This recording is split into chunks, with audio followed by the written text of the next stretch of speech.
Une simple piqûre, une goutte de sang et vous saurez si vous êtes diabétique ou pas.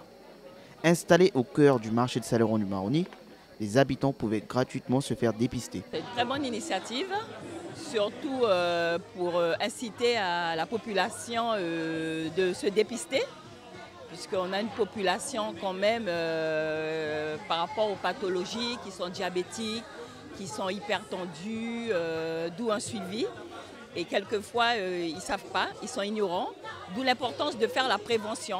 Lorsqu'on a moins d'activité, je pense que le corps a tendance à se laisser aller, quoi. Enfin, on entretient un peu moins. On prend de l'âge, donc tant qu'à faire, c'est comme les voitures. Il faut faire la révision, il faut faire le contrôle technique. Donc ça va, quoi. À la disposition des habitants, plusieurs stands.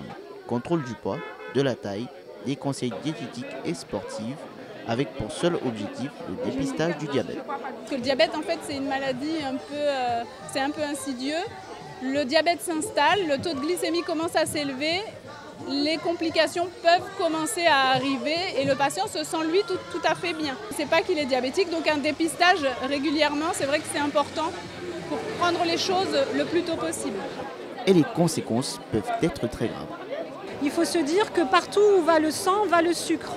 Donc vous pouvez avoir des problèmes partout. Vous avez les artères qui vont se boucher au niveau des pieds.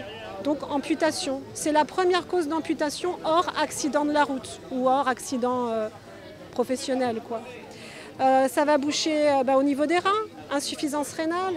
Alors en métropole, par exemple, pour donner un peu des notions locales, en métropole, c'est l'hypertension la première cause d'insuffisance rénale dialysée. En Guyane, c'est le diabète. Une fois qu'on a dépisté le diabète et qu'on le soigne, on vit très bien. Et le principe de le soigner et de le traiter, c'est de ne pas faire les complications. Sur place, des médecins qui conseillent aussi une bonne hygiène de vie.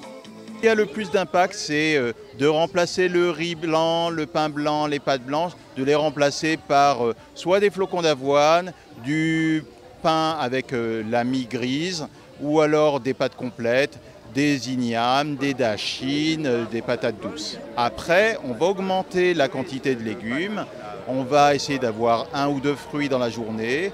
On va contrôler les graisses pour ne pas se retrouver à augmenter ces risques au niveau de la tension et ces risques d'obésité.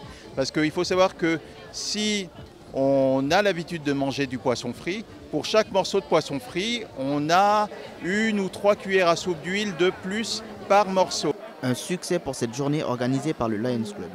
Plus de 200 personnes ont répondu présent. Pour ceux qui ont raté l'occasion de se faire dépister, vous pouvez prendre rendez-vous avec votre médecin traitant ou vous rendre à l'hôpital.